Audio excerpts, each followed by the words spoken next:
Hi అండి. మేమైతే అంతర్వేది నుంచి వెనక్కి వచ్చేసేటప్పుడు ఎగ్జాక్ట్‌గా చించినాడ బ్రిడ్జి కింద దిండి దగ్గర ఒక రోడ్డు టర్నింగ్ తీసుకునే దగ్గర అంకుల్ వాళ్ళది బత్తాయి షాప్ కనిపించింది. మేము కరెక్ట్‌గా మధ్యాహ్నం వెళ్తున్నామేమో, సరే ఇక జ్యూస్ తాగేద్దామని బత్తాయిలు కూడా మంచి ఫ్రెష్‌గా కనిపిస్తున్నాయి. ఇక ఆగాము. అంకుల్ అయితే మా బైకులు చూసి ఫాస్ట్‌గా వచ్చేసారు. ఇక మేమొచ్చేసి ఒక 5 గ్లాసులు బత్తాయి జ్యూస్ చేయమని అడిగాము. ఒక గ్లాస్ ఎంత అని అడిగితే రూ. 50 అని చెప్పారు. మేమైతే సరదాగా అన్నామన్నమాట. అదేంటి రూ. 40 కదా 50 ఏంటండి?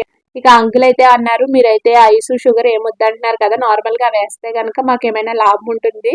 నార్మల్‌గా ఫ్రెష్‌గా ఒరిజినల్‌గా తీసివ్వాలి అంటే గనక రూ. 50 అన్నట్టు. సరే మీరన్నట్టే కానివ్వండి. కాకపోతే మాకు షుగర్ వద్దు, ఐస్ వేసివ్వండి అనేసని 5 గ్లాసులు జ్యూస్ అయితే చేయమన్నారు.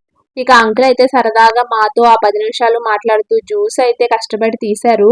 నాకైతే కొంచెం పుల్లగా అనిపించి అక్కడైతే ఉప్పు కారం కలిపిన పౌడర్ ఉంటే అదేమన్నాను. అదేస్తే అబ్బా! సేమ్ చిన్నప్పుడు నారింజకాయలకు ఉప్పు కారం పెట్టుకొని తినేవాళ్ళం చూడండి. అదే టేస్ట్‌లో ఉంది. ఎంత బావుందో, చాలా బావుంది అంకుల్ అంటూ తాగేసాను. నేను బావుందని తాగేస్తున్నాననో, లేదంటే వీడియో తీస్తున్నాననో తెలీదు గానీ, ఒక అర గ్లాసు జ్యూస్ అయితే ఎక్కువేశారు. అది కూడా తాగేసాను. ఇంట్లో నుండి ఆంటీ అయితే కనకాంబరాలు కూడా తీసుకొచ్చేసారు. గోదావరి వాళ్ళ ప్రేమలు, మమకారాలంటే ఇలా ఉంటాయనేసి ఒకటేసారి కళ్ళలోంచి నీళ్ళైతే వచ్చేసాయి నాకు.